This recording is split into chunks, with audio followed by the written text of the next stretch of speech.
అణ్వస్త్ర blackmailing ను ఏమాత్రం సహించేది లేదని పాకిస్తాన్ కు ప్రధానమంత్రి నరేంద్ర మోదీ తేల్చి చెప్పారు. అణ్వస్త్ర బూచీని చూపించి ఉగ్రవాద స్థావరాలను నిర్వహిస్తే ఖచ్చితమైన నిర్ణయాత్మక దాడులు తప్పవని హెచ్చరించారు.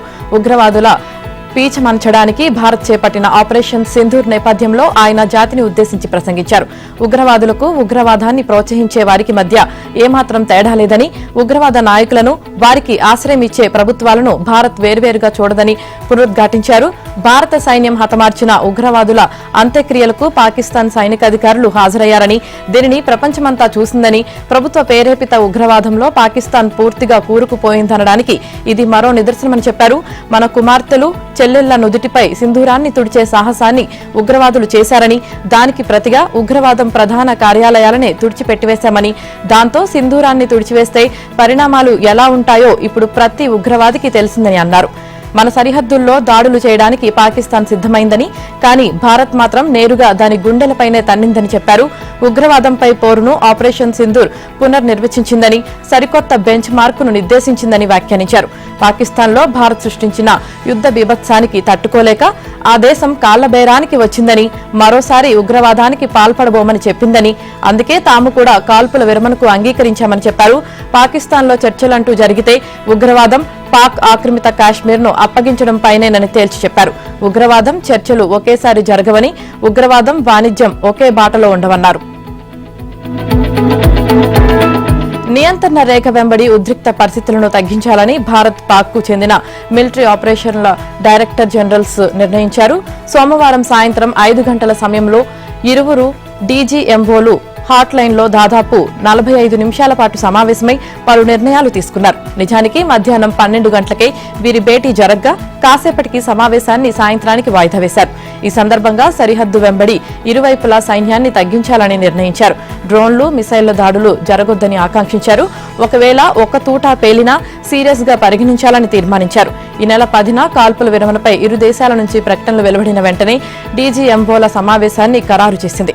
సాధారణంగా వీరి భేటీ మంగళవారాల్లో ఉంటుంది. దీన్ని బట్టి మంగళవారం కూడా మరోమారు హాట్లైన్ సమావేశం జరిగే అవకాశాలు ఉన్నాయి. ప్రధాని నరేంద్ర మోదీ జాతినుద్దేశించి ప్రసంగించిన కాసేపటికే భారత గగనతలంలోకి పాకిస్తాన్ కు చెందిన పలు డ్రోన్లు ప్రవేశించాయి. తొలుత పఠాన్కోట్ వద్ద 1, బమియాల్ వద్ద 2 నిఘా డ్రోన్లను గుర్తించినట్లు బీఎస్ఎఫ్ వర్గాలను ఉటంకిస్తూ జాతీయ మీడియా కథనాలను ప్రచురించింది. రాత్రి 9 గంటల 20 నిమిషాల సమయంలో జలంధర్, సాంబా సెక్టార్ వద్ద నిఘా డ్రోన్లను సైన్యం కూల్చివేసింది. అమృత్సర్ వైపు డ్రోన్లు దూసుకురావడంతో న్యూఢిల్లీ నుంచి వచ్చిన ఇండిగో విమానం వెనుతిరిగింది. ఆయా ప్రాంతాల్లోని డ్రోన్లను సమర్థంగా కూల్చివేశామని, ప్రస్తుతం సరిహద్దుల వద్ద పరిస్థితి ప్రశాంతంగా ఉందని సైన్యం ఒక ప్రకటనలో తెలిపింది. ఆపరేషన్ సింధూర్లో భాగంగా మే 7న జరిపిన దాడుల్లో ఉగ్రవాద స్థావరాలను 100% ఖచ్చితత్వంతో ధ్వంసం చేశామని త్రివిధ దళాల అధికారులు స్పష్టం చేశారు. ఉగ్రవాదులకు మద్దతుగా కాల్పులకు దిగి భారత్పై క్షిపణి, డ్రోన్ దాడులు చేసిన పాకిస్తాన్కు గట్టి జవాబిచ్చామని పేర్కొన్నారు. పాకిస్తాన్ సైన్యానికి, సైనిక సంపత్తికి ఏదైనా నష్టం జరిగితే దానికి వారే బాధ్యులన్నారు. సోమవారం ఏర్పాటు చేసిన విలేకరుల సమావేశంలో air operations director general air marshal AK Bharti, military operations director general lieutenant general Rajiv Ghai, naval operations director general vice admiral AN Pramod operation సింధూర్లో భారత విజయాలను గురించి వివరించారు. అందుకు ఆధారంగా పాకిస్తాన్పై దాడుల వీడియోలను, శాటిలైట్ చిత్రాలను ప్రదర్శించారు. పాక్ దాడిని భారత గగనతల రక్షణ వ్యవస్థలు సమర్థంగా తిప్పికొట్టాయని, ఆకాశ్ క్షిపణి దెబ్బను దాయాదికి రుచి చూపించామని వ్యాఖ్యానించారు. భారత్ సర్వసన్నద్దతతో పాకిస్తాన్ ఆటలు సాగలేదన్నారు. భారత వైమానిక దళం దాడుల్లో పాక్ ఎయిర్ బేస్లకు భారీ నష్టం వాటిల్లినట్లు ఏకే భారతి వెల్లడించారు. నూర్ఖాన్, రహీం యార్ఖాన్ ఎయిర్ బేస్లపై దాడి దృశ్యాలను మీడియాకు ప్రదర్శించారు. రావల్పిండిలోని నూర్ఖాన్ ఎయిర్ బేస్ లో పాకిస్తాన్ కు చెందిన ఎయిర్ మొబిలిటీ కమాండ్ ఉంది. ఇక్కడే సాబ్ ఎయిర్ బోర్న్ అర్లీ వార్నింగ్ వ్యవస్థలు, C-130 రవాణా విమానం, IL-78 ఏరియల్ రీఫిల్లింగ్ ట్యాంకులు ఉన్నాయన్నారు. వీటిపై దాడులు జరిగినట్లు తెలుస్తోంది. పాక్ ప్రతిష్టాత్మకంగా భావించే F-16, JF-17S ఫైటర్ జెట్లకు సర్దోగా, బోల్హారీ ఎయిర్ బేసులు ప్రధాన కేంద్రాలని ఏకే భారతి గుర్తు చేశారు. రహీం యార్ఖాన్ ఎయిర్ బేస్ పాకిస్తాన్కు వ్యూహాత్మక స్థావరమన్నారు. తమ పోరు ఉగ్రవాదంపైనేనని, కానీ పాకిస్తాన్ సైన్యం ఉగ్రవాదులకు అండగా నిలిచి ఈ పోరాటాన్ని పాక్ పోరాటంగా మార్చాయని పేర్కొన్నారు. భారత్ భారత్ పాకిస్తాన్ల మధ్య ఉద్రిక్తతలకు అడ్డుకట్ట వేసింది తానేనని అమెరికా అధ్యక్షుడు డొనాల్డ్ ట్రంప్ మరోసారి పేర్కొన్నారు. కాల్పుల విరమణ పాటించకపోతే తమ దేశంతో వాణిజ్యం ఆపేస్తానని హెచ్చరించానని, ఇరు దేశాల మధ్య అణుయుద్ధాన్ని నివారించానని వ్యాఖ్యానించారు. భారత్ పాకిస్తాన్ మధ్య తీవ్ర ఉద్రిక్తతలు నెలకొన్నాయన్న ట్రంప్ వారు ఇప్పట్లో వెనక్కి తగ్గేలా కనిపించలేదన్నారు. ఇరు దేశాలు అమెరికాతో వాణిజ్యం నుంచి ఎంతో లబ్ధి పొందవచ్చని వారికి చెప్పా, మరింతగా వాణిజ్య అవకాశాలు కల్పిస్తానని ప్రతిపాదించా. ఒకవేళ భారత్ పాక్ వెంటనే కాల్పుల విరమణ పాటించకపోతే అమెరికాతో వాణిజ్యం ఉండబోదని స్పష్టం చేశానని తెలిపారు. వాళ్లు పలు కారణాలతో కాల్పుల విరమణ పాటించినప్పటికీ కానీ అసలైన పెద్ద కారణం మాత్రం వాణిజ్యమేనని చెప్పారు. తాము పాకిస్తాన్, భారత్ రెండింటితోనూ పెద్ద ఎత్తున వాణిజ్యం జరపనున్నామన్నారు. ఈ అంశంలో భారత్తో చర్చలు మొదలుపెట్టామని, త్వరలో పాకిస్తాన్తోనూ చర్చలు జరుపుతామని ట్రంప్ చెప్పారు. బోలెడన్ని అణ్వాయుధాలు ఉన్న భారత్, పాకిస్తాన్ మధ్య ప్రమాదకర పరిస్థితిని నివారించేలా, ఉన్నపలంగా కాల్పుల విరమణ ప్రకటించేలా తన యంత్రాంగం విజయవంతంగా మధ్యవర్తిత్వం వహించిందని పేర్కొన్నారు. లేకుంటే అణుయుద్ధం జరిగి కోట్లాది మంది చనిపోయేవారని, దానిని ఆపినందుకు గర్వపడుతున్నానని వ్యాఖ్యానించారు. వాణిజ్యం ఆపేస్తానని హెచ్చరించడంతో భారత్, పాక్ కాల్పుల విరమణకు సిద్దమయ్యాయని అమెరికా అధ్యక్షుడు ట్రంప్ చేసిన వ్యాఖ్యలు వాస్తవ దూరమని భారత ప్రభుత్వం వర్గాలు పేర్కొన్నాయి. పాక్తో కాల్పుల విరమణ నేపథ్యంలో ఉత్తర, పశ్చిమ భారత్ ప్రాంతాల్లోని 32 విమానాశ్రయాల తాత్కాలిక మూసివేతను ఎత్తివేస్తున్నట్లు భారత విమానాశ్రయాల సంస్థ ప్రకటించింది. ఈ విమానాశ్రయాల్లో పౌర విమానాల రాకపోకలు తక్షణం ప్రారంభమవుతాయని పేర్కొంది. ఇండిగో, స్పేస్ జెట్ సహా పలు ప్రధాన విమానయాన సంస్థలు కూడా విమాన సర్వీసులు ప్రారంభిస్తున్నట్లు ప్రకటించాయి. ఏఏఐ ఆదేశాల నేపథ్యంలో విమానయాన సంస్థలు, ఎయిర్పోర్ట్ల అధికారులు విమాన సర్వీసులు పునరుద్ధరణకు చర్యలు చేపట్టాయి. ఆపరేషన్ సింధూర్ నేపథ్యంలో బుధవారం నుంచి 24 విమానాశ్రయాల పరిధిలో విమానాల రాకపోకలపై ఏఏఐ ఆంక్షలు విధించింది. శనివారం దాన్ని 32 ఎయిర్పోర్ట్లకు విస్తరించింది. శ్రీనగర్, చండీగఢ్, అమృత్సర్, జైసల్మర్, జోధ్పూర్, పఠాన్కోట్, లేహ్, రాజ్కోట్, పోర్బందర్ తదితర 32 విమానాశ్రయాల పరిధిలో తాత్కాలికంగా విమాన సర్వీసులు రద్దు చేశారు. పాకిస్తాన్ ప్రేరేపిత ఉగ్రవాదులను అణిచివేయడానికి చేపట్టిన ఆపరేషన్ సింధూర్ విజయం సాధించడంతో బీజేపీ నేటి నుంచి దేశవ్యాప్తంగా తిరంగ యాత్ర నిర్వహించనుంది. భారత సైన్యం సాధించిన విజయాలను, మోదీ ప్రభుత్వ నిబద్దతను ప్రజలకు తెలియజేస్తూ 11 రోజుల పాటు ప్రచారం జరపనుంది. ఈ నెల 13 నుంచి 23 వరకు ఈ కార్యక్రమం జరుగుతుందని బీజేపీ జాతీయ అధికార ప్రతినిధి ప్రేమ్ శుక్లా తెలిపారు. బీజేపీ కార్యకర్తలు జాతీయ జెండాలను పట్టుకుని ఊరేగింపులు నిర్వహిస్తారని చెప్పారు. ముగింపు రోజున విజయోత్సవ సభ నిర్వహిస్తారు. ఈ విషయమై సీనియర్ నాయకులు రాజ్నాథ్ సింగ్, అమిత్ షా, జేపీ నడ్డాలు విస్తృతంగా చర్చలు జరిపారు. పార్టీ అధ్యక్షుడు నడ్డా జాతీయ కార్యదర్శులతో ప్రత్యేకంగా భేటీ అయ్యారు. ఈ యాత్రను సీనియర్ నాయకులు వినోద్, తరుణ్ చుగ్, సంబిత్ పాత్రలు సమన్వయపరచనున్నారు. మరోవైపు ఇది రాజకీయ ప్రచారమన్న ఆరోపణలను ఓ సీనియర్ నాయకుడు ఖండించారు. రాజకీయ ప్రయోజనాలను ఆశించడం లేదని, జాతి విజయాన్ని అందరికీ పంచుకోవడానికే దీన్ని నిర్వహిస్తున్నామని తెలిపారు. ఏజెన్సీ ప్రాంతాల్లో స్థానిక గిరిజనులకు ప్రభుత్వ ఉద్యోగాల్లో 100% కల్పించేందుకు కట్టుబడి ఉన్నామని సీఎం చంద్రబాబు అన్నారు. గిరిజన సంక్షేమ శాఖ అధికారులతో చంద్రబాబు సమీక్ష నిర్వహించారు. ప్రభుత్వ ఉద్యోగాల్లో స్థానిక గిరిజనులకు 100% రిజర్వేషన్లు కల్పించేందుకు 2000 సంవత్సరంలో ఉమ్మడి రాష్ట్రంలో జీవో నెంబర్ 3 తెచ్చామని ఈ సందర్భంగా సీఎం గుర్తు చేశారు. 2020లో న్యాయ సమీక్షలో రద్దు అయిన ఆ జీవో పునరుద్ధరణకు తీసుకురావాల్సిన చర్యలపై అధికారులతో సమీక్షించారు. సుప్రీంకోర్టు ఆదేశాలు, మార్గదర్శకాలు పాటిస్తూనే జీవో 3 పునరుద్ధరణకు అవకాశాలపై అధ్యయనం చేయాలని ఆదేశించారు. 1986లో వచ్చిన జీవో ప్రకారం ఏజెన్సీలో స్థానిక గిరిజనులకు టీచర్ పోస్టుల్లో 100% రిజర్వేషన్లు తెచ్చామని, దీనిపై న్యాయపరమైన చిక్కులు రావడంతో మళ్లీ పెరిగిన మహిళా రిజర్వేషన్ శాతాన్ని కూడా పరిగణలోకి తీసుకుని 2000లో జీవో 3 తెచ్చామన్నారు. దీని అమలు ద్వారా 4626 టీచర్ ఉద్యోగులు ఏజెన్సీ ప్రాంతాల్లోని గిరిజనులకు దక్కాయన్నారు. అయితే జీవో 3పై 2002లో కొందరు కోర్టును ఆశ్రయించగా వివిధ స్థాయిల్లో విచారణ అనంతరం 2020లో ఆ ఉత్తర్వులను సుప్రీంకోర్టు రద్దు చేసిందని సీఎం పేర్కొన్నారు. అయితే గత ప్రభుత్వం దీనిపై సమీక్ష పిటిషన్ వేయడంలో తీవ్ర నిర్లక్ష్యం వహించిందన్నారు.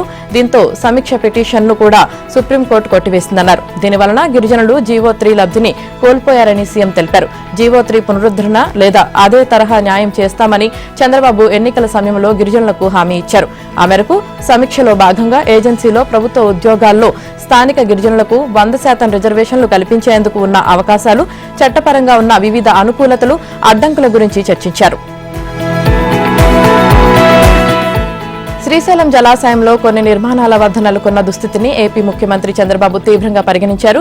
స్పిల్వే అప్రోచ్ ఛానల్ వద్ద ఏర్పాటు చేసిన సిలిండర్లు పూర్తిగా ధ్వంసం కావడం, టైల్ పాండ్ వద్ద కట్టిన ఆనకట్ట కూడా కొట్టుకుపోయిన పునర్నిర్మాణ చర్యలు చేపట్టకపోవడంపై ఆగ్రహం వ్యక్తం చేశారు. ఆర్థిక శాఖతోనే అసలు పేచీ శీర్షికన సోమవారం ఆంధ్రజ్యోతిలో ప్రచురితమైన కథనంపై ఆయన స్పందించారు. ప్లంజ్ పూల్ వద్ద భారీ గొయ్యి ఏర్పడిందన్న విషయం తప్ప స్టీల్ సిలిండర్లకు రంధ్రాలు పడటం, కొండభాగం కోత వంటి అంశాలను ప్రభుత్వం దృష్టికి ఇంతవరకు ఎందుకు తీసుకురాలేదని మండిపడ్డారు. తక్షణమే కేంద్ర జలసంఘం, జాతీయ డ్యాం సేఫ్టీ అథారిటీతో సమావేశం ఏర్పాటు చేయాలని, మొత్తం మరమ్మతులకు ఎంతవుతుందో అంచనాలు తయారు చేయించాలని సీఎంఓ కార్యదర్శి రాజమౌళిని ఆదేశించారు. ఆ అంచనాలను మంత్రివర్గం ముందుంచి వెంటనే ఆమోదం తీసుకోవాలని స్పష్టం చేశారు. రాజమౌళి సోమవారం 3 సార్లు జలవనరుల శాఖ ప్రత్యేక ప్రధాన కార్యదర్శి జి సాయి ప్రసాద్ తో మాట్లాడారు. సీఎం ఆదేశాలను తెలియజేశారు. ఆర్థిక శాఖ నిధులు విడుదల చేయకపోవడం ఈ సందర్భంగా ప్రస్తావనకు వచ్చింది. కేంద్ర ప్రభుత్వ డివిడెండరీ ఇన్వెస్ట్మెంట్ ప్లాన్ నిధులు కూడా మంజూరు కావడం లేదని, డ్యాముల నిర్వహణకు నిధులు కోరుతున్నా ఇవ్వడం లేదని సాయి ప్రసాద్ వివరించారు. ఈ సందర్భంగా ఈ నెల 5వ తేదీన ఎన్డీఎస్ఏఐ చైర్మన్ అనిల్ జైన్ రాసిన లేఖ ప్రతిని సీఎంఓకు పంపించారు. ఎన్డీఎస్ఏఐ నివేదిక తక్షణ చర్యలపై ప్రాథమిక నివేదిక అందించారు. పంజ్పూల్ వద్ద ఏర్పడిన భారీ గొయ్యి ప్రభావాన్ని తగ్గించేందుకు చర్యలు చేపడుతున్నామని ఆయన తెలిపారు. సముద్ర తీర ప్రాంతంలో హార్బర్ వద్ద ఆటుపోట్లను తట్టుకుని సముద్రపు నీరు సమీప ప్రాంతాలను ముంచెత్తకుండా నివారించేందుకు భారీ సిమెంట్ దిమ్మెలు వేస్తారని, అదే మెథడాలజీని పంజ్పూల్ వద్ద కూడా వాడాలని నిర్ణయించామని చెప్పారు.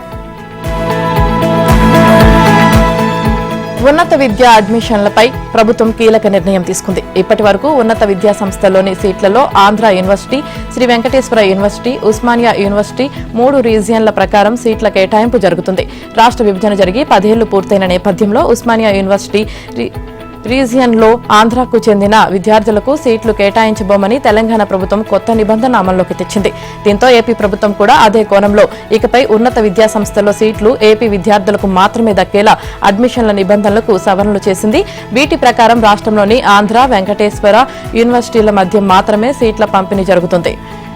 ఉదాహరణకు ఆంధ్ర యూనివర్సిటీ రీజియన్లో ఏయూ రీజియన్ కు 85% సీట్లు వస్తాయి. మిగిలిన 15% సీట్లు అన్ రిజర్వ్డ్ గా ఉంటాయి.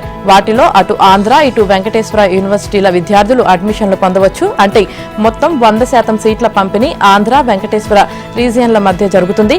గతంలో 15% కోటాలో ఉస్మానియా యూనివర్సిటీ రీజియన్ కూడా ఉండేది. ఇప్పుడు దానిని తొలగించారు. ఏపీలో పునరుత్పాదక ఇంధన రంగంలో 22,000 కోట్ల పెట్టుబడులు రానున్నాయి. 2019-24 నడుమ ఈ రంగంలో రూపాయి కూడా పెట్టుబడి రాలేదు. 2024లో టీడీపీ కూటమి అధికారంలోకి వచ్చాక అనంతపురం, కర్నూలు జిల్లాలో 1800 మెగావాట్ల సోలార్ ఎనర్జీ ప్లాంట్లు, మరో 1000 మెగావాట్ల బ్యాటరీ ఎనర్జీ స్టోరేజ్ సిస్టంతో కూడిన సోలార్ ప్లాంట్లు ఏర్పాటు చేసేందుకు కొన్ని సంస్థలతో రాష్ట్ర పునరుత్పాదక ఇంధన సంస్థ ఒప్పందాలు చేసుకుంది. తాజాగా 2 దశల్లో 2 గిగావాట్ల బీఎస్ఎస్ ప్లాంట్లను అనంతపురం జిల్లాలో స్థాపించేందుకు ప్రతిపాదనలు వచ్చాయని రాష్ట్ర పునరుత్పాదక విద్యుత్ అభివృద్ధి సంస్థ వెల్లడించింది. ఇందుకోసం 100 కిలోమీటర్ల మేర అదనపు హై వోల్టేజీ లైన్ ట్రాన్స్మిషన్స్ ఏర్పాటు చేస్తున్నారు. ఈ నెల 17వ తేదీన పలు పునరుత్పాదక ఇంధన ప్లాంట్లకు మంత్రి లోకేష్ భూమి పూజ చేయనున్నారు. ఆపరేషన్ సింధూర్తో పాకిస్తాన్కు గట్టిపాఠం నేర్పిన మన దేశ సైన్యానికి, దేశ నాయకత్వానికి దైవబలం, ఆశీస్సులు మెండుగా ఉండాలని కోరుకుంటూ షణ్ముఖ క్షేత్రాల్లో పూజలు చేయించాలని జనసేన అధ్యక్షుడు, ఉప ముఖ్యమంత్రి పవన్ కళ్యాణ్ నిర్ణయించారు. తమిళనాడులోని 6 మురుగన్ ఆలయాలతో పాటు కర్ణాటకలో 2, ఏపీలోని 2 సుబ్రహ్మణ్య స్వామి క్షేత్రాలు, విజయవాడ దుర్గా మల్లేశ్వర స్వామి ఆలయం, పిఠాపురం పురుహుతాకదేవి ఆలయాల్లో ఇవాళ జనసేన ఎమ్మెల్యేలు, నేతలు పూజలు నిర్వహిస్తారు. తమిళనాడులోని తిరుపరకుండ్రంలోని ఆలయానికి సుందరపు విజయ్ కుమార్, పళని క్షేత్రానికి పంతం నానాజీ, స్వామి మలైకి బొలిశెట్టి శ్రీనివాస్, తిరుచెందూరు ఆలయంలో ధర్మరాజు, తిరుతత్తినిలో ఆరణి శ్రీనివాసులు, పాలముదిరి చోలై మురుగన్ ఆలయంలో శ్రీధర్ ఆధ్వర్యంలో పార్టీ నేతలు, శ్రేణులు తరలివెళ్లాయి. ఇవాళ ఉదయం ఆయా ఆలయాల్లో పూజలు చేయిస్తారు. కర్ణాటకలోని శ్రీ సుబ్రహ్మణ్యేశ్వర క్షేత్రంలో పూజాధికారుల కోసం అనంతపురం నుంచి జనసేన నాయకులు, కార్యకర్తలు వెళ్లారు. ఈ బృందానికి అనంతపురంలోని Hindupuram urban development authority chairman TC Varun నేతృత్వం వహిస్తారు. అలాగే ఘాటి శ్రీ సుబ్రహ్మణ్యేశ్వర క్షేత్రంలో రాజానగరం ఎమ్మెల్యే బత్తుల బలరామకృష్ణ నేతృత్వంలోని బృందం పూజలు చేయిస్తుంది. ఇక రాష్ట్రంలో విజయవాడ ఇంద్రకీలాద్రిపై మంత్రి నాదెండ్ల మనోహర్, ఎమ్మెల్సీ పిడుగు హరిప్రసాద్ పూజలు చేయిస్తారు. అసత్యాలు, అబద్దాలు, ఫేక్ ప్రచారాలతో 2019లో వైసీపీ అధికారంలోకి రావడానికి ఐపాక్ వ్యూహ రచన చేసింది. జగన్ ముఖ్యమంత్రి అయ్యాక ఇందుకు ప్రతిఫలంగా ఐపాక్ కు మేలు జరిగేలా భారీ ప్రణాళికనే అమలు చేశారు. ఎక్కడా ఆ సంస్థకు నేరుగా డబ్బులు చెల్లించినట్లు కనిపించకుండా కొత్త రకం కనికట్టు విద్యను ప్రదర్శించారు. ఫీల్డ్ ఆపరేటింగ్ ఏజెన్సీని ఏర్పాటు చేసి తన చాతుర్యాన్ని ప్రదర్శించారు. వాలంటీర్లకు శిక్షణ పేరిట రామ్ ఇన్ఫో సంస్థకు 4 ఏళ్లలో 274 కోట్లు సమర్పించిన విషయం వెలుగుచూసింది. ఆ డబ్బు మరో మార్గంలో ఐపాక్ కి చేరిందన్న అనుమానాలున్నాయి. ఇప్పుడు మరో దందా వెలుగులోకి వచ్చింది. వాలంటీర్లపై పర్యవేక్షణ పేరిట రామ్ ఇన్ఫోకు మరో కాంట్రాక్ట్ ఇచ్చి 280 కోట్లు సమర్పించారు. ఈ డబ్బు కూడా రూట్ మారి ఐపాక్ కి చేరిందన్న అనుమానాలు వ్యక్తమవుతున్నాయి. మొత్తం మీద జగన్ ప్రభుత్వంలో వాలంటీర్లకు శిక్షణ, పర్యవేక్షణ పేరిట 4 ఏళ్లలో నికరంగా 554 కోట్ల రూపాయల ప్రజాధనాన్ని సమర్పించారు. వాలంటీర్లపై పర్యవేక్షణ అంటే వారు ఏం పని చేస్తున్నారు, ఎక్కడికి వెళ్లాలి, ఎలాంటి డేటా సేకరించాలి, ఆ డేటాను ఎవరికి అందించాలి అన్న అంశాలపై దిశానిర్దేశం చేసేందుకు జగన్ ప్రభుత్వంలో రామ్ ఇన్ఫోకు 280 కోట్లకు మరో కాంట్రాక్ట్ ఇచ్చారు. దాని పేరు మానవ వనరుల కాంట్రాక్ట్. రామ్ ఇన్ఫో యూని కార్పొరేట్ అనే సంస్థతో కన్సార్షియంగా ఏర్పడింది. ఆ సంస్థ పేరిట పర్యవేక్షణ వ్యవహారాలు నడిపించింది. మానవ వనరుల క్రింద రాష్ట్ర వ్యాప్తంగా 1045 మందిని ఆ సంస్థ దింపింది. మండలం, రెవెన్యూ డివిజన్, జిల్లా కేంద్రాల్లో ఒక్కొక్కరు చొప్పున పనిచేశారు. పైకి రామ్ ఇన్ఫో ప్రతినిధులుగా చలామణి అయిన వీరంతా ఐపాక్ కు చెందిన వారని అధికార వర్గాలు అనుమానిస్తున్నాయి. వైసీపీ ప్రభుత్వంలో సూపర్ బాసులుగా వ్యవహరించారు. మంత్రులు, ఎమ్మెల్యేలు, ప్రజాప్రతినిధులు, జిల్లా కలెక్టర్లు ఇతర అధికార యంత్రాంగం దగ్గరికి వెళ్లి తాము ఫలానా ప్రతినిధులమని చెప్పి డేటా సేకరించారు. వీరు ఇచ్చే సమాచారాన్నే జగన్ ఎక్కువగా పరిగణలోకి తీసుకునేవారు. దీంతో వీరంటే కలెక్టర్లు, ఇతర అధికారులు భయపడేవారు. మాజీ సీఎం జగన్ హెలీప్యాడ్ కేసులో ప్రధాన నిందితుడు మాజీ ఎమ్మెల్యే తోపుదుర్తి ప్రకాష్ రెడ్డి న్యాయవాదితో కలిసి శ్రీ సత్యసాయి జిల్లా రామగిరి పోలీస్ సర్కిల్ కార్యాలయంలో విచారణకు హాజరయ్యారు. కో పైలట్ నుంచి సేకరించిన విషయాలను ముందు పెట్టి తోపుదుర్తిని ప్రశ్నించినా తెలియదు, గుర్తులేదు అంటూ ఆయన చాలా ప్రశ్నలను దాటవేశారు. లింగమయ్య కుటుంబాన్ని పరామర్శించేందుకు జగన్ చేసిన పర్యటనతో భారీగా జన సమీకరణ వద్దని ముందే సూచించినా ఎందుకు పెడచెవిన పెట్టారంటూ ప్రకాష్ రెడ్డిని రామగిరి సీఐ శ్రీధర్ నేరుగా ప్రశ్నించారు. వీటన్నిటి వెనుక ఏదో కుట్రకోణం ఉందన్న అనుమానం కలుగుతుందంటూ స్పష్టం చేశారు. వైసీపీ నియోజకవర్గ ఇన్ఛార్జ్ అయిన మీకు జగన్ రక్షణ బాధ్యత లేదా? గత నెల 8న కుంటి మధ్యలో హెలికాప్టర్ ల్యాండ్ అయ్యే సమయంలో మీ పార్టీ శ్రేణులు హెలీప్యాడ్లోకి దూసుకువెళ్తున్నా ఎందుకు నిలువరించలేకపోయారు? హెలీప్యాడ్ విండ్ షీల్డ్ దెబ్బతిన్న విషయం మీకు ఎప్పుడు తెలిసింది? జగన్ తిరుగు ప్రయాణానికి మరో హెలికాప్టర్ను ఎందుకు ఏర్పాటు చేయలేదు? రోడ్డు మార్గాన ఆయన ఎందుకు వెళ్లారు? అంటూ ప్రకాష్ రెడ్డిపై పోలీసులు ప్రశ్నల వర్షం కురిపించారు. పోలీసులు దాదాపు 102 ప్రశ్నల దాకా సంధించి సమాధానాలు రాబట్టే ప్రయత్నం చేశారు. మాజీ సీఎం పర్యటనకు సంబంధించి తన బాధ్యత ఏమీ లేదని, అంతా వైసీపీ జిల్లా యంత్రాంగమే చూసుకుందని ప్రకాష్ రెడ్డి తెలిపినట్లు సమాచారం.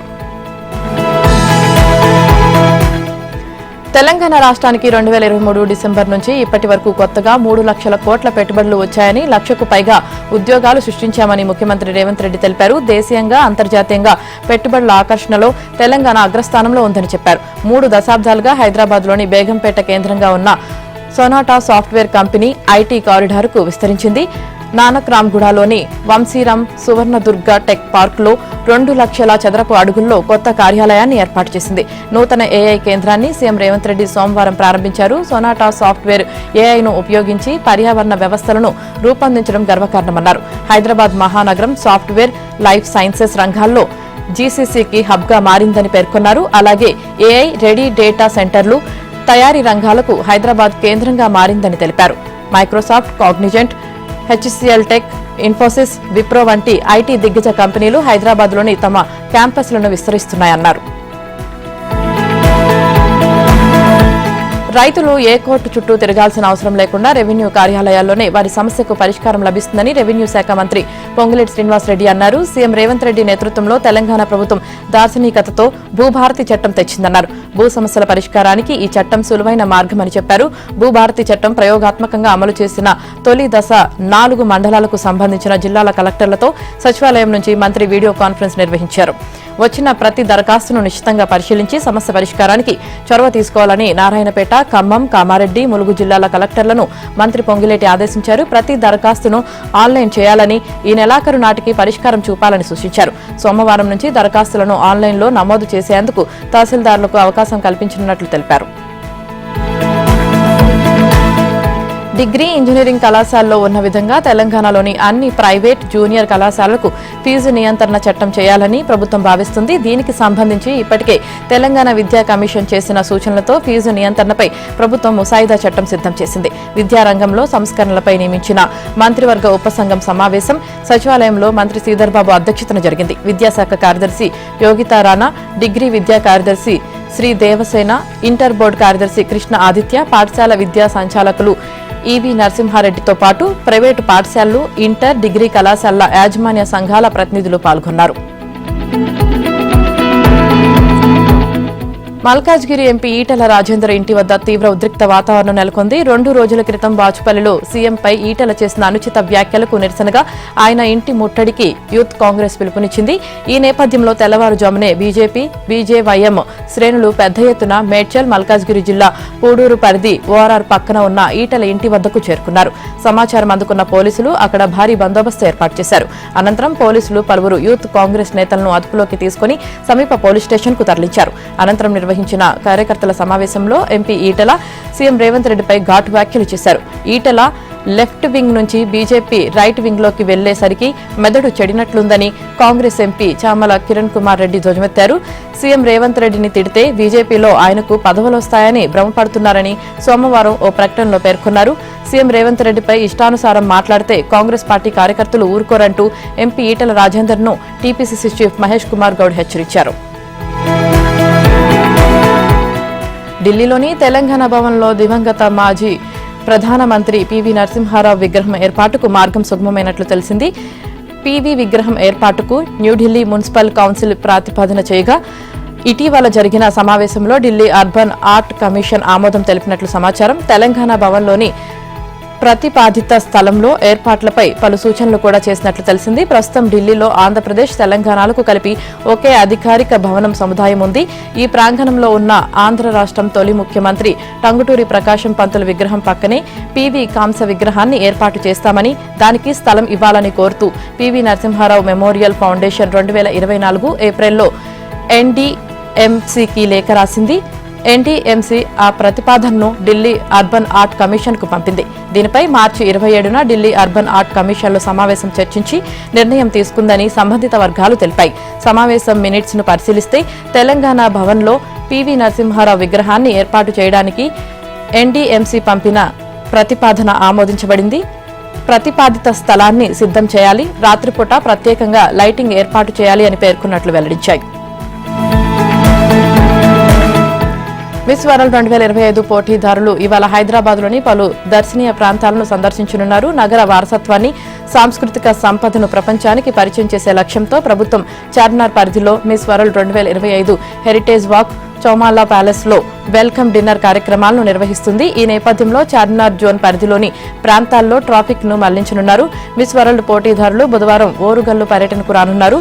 ఇందుకోసం పర్యాటక శాఖ విస్తృతంగా ఏర్పాట్లు చేస్తుంది. తొలుత 35 మందితో కూడిన అందాల బామల బృందం 1000 స్తంభాల ఆలయ నిర్మాణం, శిల్ప వైభవాన్ని, వరంగల్లో కోటలో కాకతీయుల కీర్తి తోరణంతో పాటు శిల్ప సంపదను పరిశీలిస్తుంది. 22 మంది అందగత్తెలతో కూడిన మరో బృందం హైదరాబాద్ నుంచి నేరుగా ములుగు జిల్లాలోని రామప్ప ఆలయానికి చేరుకొని అక్కడి శిల్ప సౌందర్యాన్ని పరిశీలిస్తారు. పేరిణి నృత్య ప్రదర్శనను తిలకిస్తారు. ఉపాధి హామీ పథకంలో ఫీల్డ్ అసిస్టెంట్ వేధింపులు తట్టుకోలేక ఓ మహిళ ఆత్మహత్యకు పాల్పడ్డారు. ఫీల్డ్ అసిస్టెంట్ అక్రమాలపై సెల్ఫీ వీడియో రికార్డు చేసి ఆపై పురుగుల మందు తాగి తనువు చాలించారు. తన చావుకు కారణమైన వారిపై చర్యలు తీసుకోవాలని టీడీపీ ఎమ్మెల్యే సౌమ్యను కోరారు. ఎన్టీఆర్ జిల్లా విపరీతలపాడు గ్రామంలో అబ్బూరి మాధురి ఉపాధి పథకంలో మహిళా మేట్ గా పనిచేస్తున్నారు. గ్రామంలో ఉపాధి పనులకు ఫీల్డ్ అసిస్టెంట్ గా రవితేజ వ్యవహరిస్తున్నారు. ఇటీవల రవితేజ పనికి హాజరు కాని వారికి మస్తర్లు వేయడం, ఒక కూలీని వేరువేరు పనుల్లో చూపించి అదనపు కూలీ డ్రా చేయడం చేస్తున్నారు. ఈ అవకతవకలపై మాధురి ఫీల్డ్ అసిస్టెంట్ ను ప్రశ్నించారు. దీంతో ఆమెపై కక్ష పెంచుకున్న రవితేజ పలు రకాలుగా వేధించడం మొదలుపెట్టారు. దీంతో తీవ్ర మనస్తాపం చెందిన మాధురి శనివారం తన బాధ తెలియజేస్తూ సెల్ఫీ వీడియో రికార్డు చేసి అనంతరం పురుగుల మందు తాగారు. గమనించిన కుటుంబ సభ్యులు ఆమెను విజయవాడలోని ప్రైవేట్ ఆసుపత్రికి తరలించారు. అక్కడ చికిత్స పొందుతూ ఆదివారం రాత్రి ఆమె మరణించారు. ఆమె మృతి తర్వాత సెల్ఫీ వీడియో బయటకు వచ్చింది. ఆమె మృతదేహానికి నందిగామ ఎమ్మెల్యే సౌమ్య నివాళులర్పించారు. మాధురి సెల్ఫీ వీడియోలో ఫీల్డ్ అసిస్టెంట్ అక్రమాలను వివరిస్తే ఆమె భర్త వెంకట్రావు మాత్రం తన భార్య కడుపు నొప్పి కారణంగా పురుగుల మందు తాగి ఆత్మహత్య చేసుకుందని వాగ్మూలం ఇచ్చారు. ఫీల్డ్ అసిస్టెంట్ తో గ్రామంలోని అధికార పార్టీ నాయకులకు సన్నిహిత సంబంధాలు ఉన్నాయని, దీంతో మాధురి భర్తపై ఒత్తిడి చేయించి అలా చెప్పించినట్లు సమాచారం. బాణుడు బగ్గుమంటున్నాడు. ఏపీలో పగటి ఉష్ణోగ్రతలు పెరుగుతున్నాయి. అగ్నికార్తె ప్రారంభం కావడంతో కోస్తా రాయలసీమల్లో ఎండ తీవ్రత మరింత పెరిగింది. పలు ప్రాంతాల్లో 41 డిగ్రీల కన్నా అధికంగా ఉష్ణోగ్రత నమోదైంది. ఏలూరు జిల్లా ఈదులగూడెంలో 43.09 డిగ్రీల గరిష్ట ఉష్ణోగ్రత నమోదైంది. పల్నాడు జిల్లా కాకానిలో 43.7, బాపట్ల జిల్లా ఇంకొల్లులో 43.5, ప్రకాశం జిల్లా జువ్విగుంటలో 43.3, ఎన్టీఆర్ జిల్లా మొగులూరులో 43.1, తూర్పుగోదావరి జిల్లా చిట్యాలలో 42.8, ఏలూరులో 42.6, తిరుపతి జిల్లా గూడూరులో 42.3 డిగ్రీలు, పల్నాడు జిల్లా జంగమహేశ్వరపురంలో 42.2 డిగ్రీల ఉష్ణోగ్రతలు నమోదయ్యాయి. దీనికి తోడు వాయువ్య భారతం నుంచి పొడిగాలులు వీచాయి. ఇంకా గాలిలో తేమ శాతం పెరగడంతో ఉక్కపోత నెలకొంది. రాయలసీమ కంటే కోస్తాలో ఉక్కపోత ఎక్కువగా ఉండటంతో ప్రజలు అల్లాడిపోయారు. ఇవాళ ఏపీలో 42.0 నుంచి 43.5 డిగ్రీల మధ్య గరిష్ట ఉష్ణోగ్రతలు నమోదయ్యే అవకాశం ఉందని విపత్తు నిర్వహణ సంస్థ పేర్కొంది. విదేశీయుల వలసలపై బ్రిటన్ కఠిన వైఖరి అవలంబించనుంది. పౌరసత్వం పొందడం కోసం ప్రస్తుతం ఉన్న 5 ఏళ్ల నిరీక్షణ సమయాన్ని 10 ఏళ్లకు పెంచనుంది. వలసల విధానంపై పార్లమెంట్లో ప్రభుత్వం శ్వేతపత్రాన్ని సమర్పించనున్న నేపథ్యంలో ప్రధాని స్టార్మర్ ఈ విషయాన్ని వెల్లడించారు. వృత్తి, విద్య, కుటుంబం తదితర కేటగిరీల వీసాలపై వచ్చిన వారికి కూడా ఇది వర్తిస్తుంది. భారతీయులు సహా ఇతర దేశాల వారు బ్రిటన్లో 5 ఏళ్ల పాటు నివసిస్తుంటే ప్రస్తుతం వారికి ఆటోమేటిక్ గా పౌరసత్వం లభిస్తుంది. దీనికి అడ్డుకట్ట వేయాలని ప్రభుత్వం నిర్ణయించింది. నైపుణ్యాలు ఉన్నవారికే పౌరసత్వం మంజూరులో ప్రాధాన్యమివ్వనుంది. ఈ వర్గంలో నర్సులు, డాక్టర్లు, ఇంజనీర్లు, కృత్రిమ మేధ లీడర్లు ఉండనున్నారు.